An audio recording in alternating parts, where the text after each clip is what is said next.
Hello বন্ধুরা, good morning. আজকে সকালের মেয়ের জন্য টিফিনে বানালাম চিড়ের পোলাও।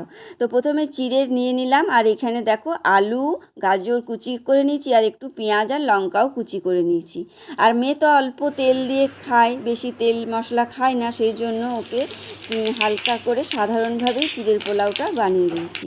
তো কড়াইয়ে তেল দিয়ে দিলাম, আর জিরে ফোড়ন আর তেজপাতা দিয়ে দিলাম, আর তার মধ্যে দিয়ে দিলাম পেঁয়াজ আর কাঁচা লঙ্কা।